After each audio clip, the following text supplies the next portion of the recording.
Military grade Bajaj का grinder है। देखो इसमें मैंने सब कुछ खड़ा खड़ा डाल दिया है। टमाटर खड़े डाल दिए हैं, धनिया खड़ी डाल दिया है, मिर्च खड़ी डाल दिया है। अभी देखते हैं पिसता है कि नहीं पिसता है। नमक भी है इसमें।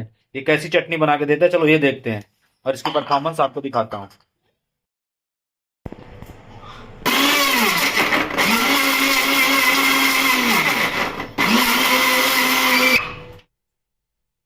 ये देखिए चटनी बनके हो गई तैयार। बस वो एक बार पल्स हमने यहाँ पे पल्स किया हुआ है और चटनी कितनी फर्स्ट क्लास ही बन गई। तो ये ग्राइंडर बहुत बढ़िया है, मस्त है। आप लेना चाहो तो इसकी क्वालिटी, बिल्ड क्वालिटी सब कुछ बहुत बेहतरीन है। आप इसको जरूर लो।